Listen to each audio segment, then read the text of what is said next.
Կրոնների եւ ընդհանրապես հոգեվոր ուսմունքների մասին տարածված թյուր կարծիք կա, իբր թե առօրյա կյանքը եւ հասարակական գործընթացները դա մեկ բան է, իսկ հոգեվոր ուսմունքը լրիվ այլ ասպեկտ է, որը շատերի կողմից ընկալվում է որպես կյանքի դժվարություններին այդպես կոչված հաճելի բոնուս, շատերի կողմից պարզապես որպես մշակութային ժառանգություն, իսկ ոմանց կողմից իսպառ մերժվում է։ Այնուամենայնիվ, իրականում կրոնները եւ ընդհանրապես հոգեվոր ուսմունքները կոչված են առաջին հերթին հենց զարգանալուն, ոչ այլ բան են, քան իրականում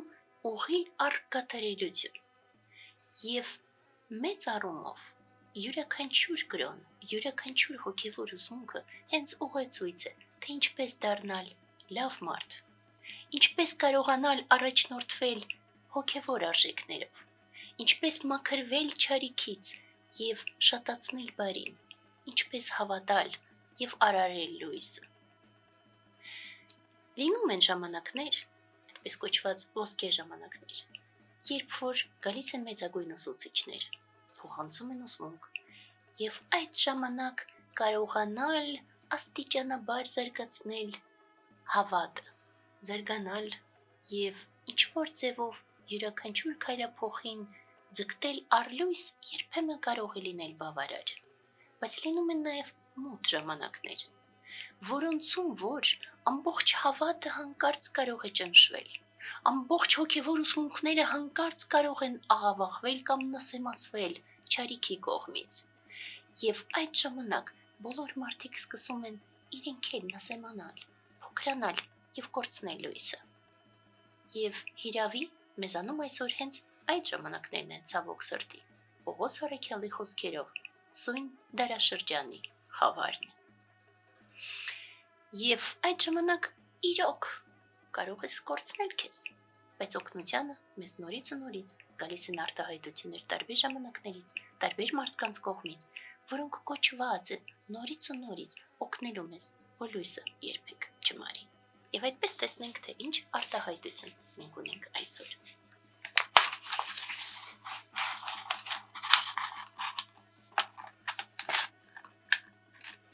Հայտնվելով նրանց,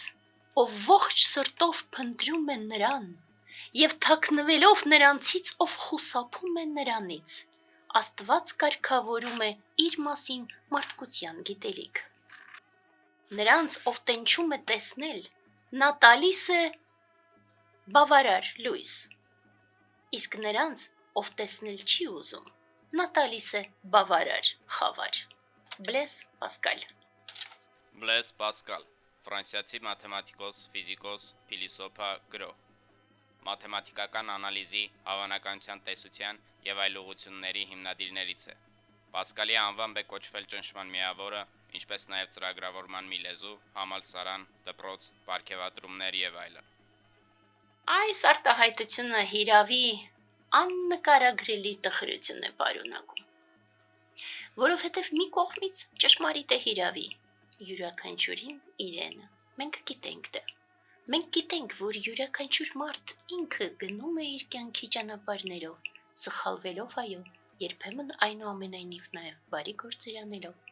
փորձելով ձերբազատվել չարիքից կամ գործելով չարիք,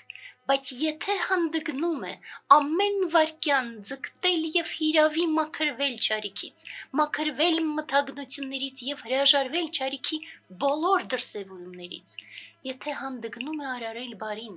եթե հանդգնում է հավատով զինված ձգտել առլույս, ապա կյանքի ինչ-որ փուլում ստանում է այն մեծագույն իրավունքը ունենալու ուսուցիչ եւ հիրավի ձգտելու առլույս։ Բայց մյուս կողմից, նորից, տխրությունից զատ չկա նաեւ սփոփանք այս արտահայտության մեջ, որովհետեւ մյուս կողմից, իսկ ինչպես մենք դեպի լույս գնացողներս թողնենք նրանց, ովքեր դեգերում են խավարի մեջ, ինչպես անտեսենք նրանց, ովքեր ոչ միայն խավարի մեջ են, այլ նաեւ պարտված են իրենց կողմ, որովհետև կարող է լինել այդպես եւ հիրավի հենց այդպես է այժմ, որ չարիքը սկսում է ոչ միայն շատանալ, այլ պարտադրվել, որ չարիքը հանկարծ հայտնվել է իշխանության ձեռքերում, եւ այդ չարիքի արտադրմամբ մարդիկ կորցնում են իրենց էությունը, կորցնում են լույսը, կորցնում են իմաստությունը,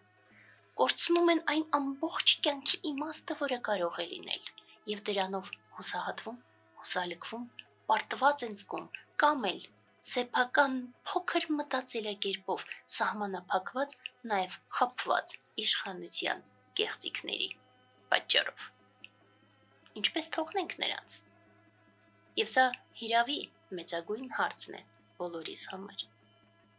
Եվ դրա համար մենք նորից ու նորից զարգանում ենք ինքներս, նպաստում ենք մյուսների զարգացմանը, բայց նաև նորից ու նորից պայքարում ենք չարիքի դեմ, հիշելով, որ հենց սա է ուսմունքի ճանապարհը եւ հենց սա է կրոնի պարտադրանքը, որովհետեւ մենք հիրավի առաջին հերթին պարտավոր ենք, ոչ թե կարող ենք, այլ պարտավոր ենք պայքարել չարիքի դեմ, չարիքի բոլոր դրսևորումներով։ Եվ երբ որ մեզ հարցնում են ոմանք մինչ այժմ, թե ինչու ենք մենք շարունակում խոսել երբեմն քաղաքական թեմաներով, իսկ մենք ասում ենք, որ դա քաղաքական թեմաներ չեն, այլ հենց չարիքի դեմ պայքար է, ապա պատասխանը նորից ու նորից մնում է սա.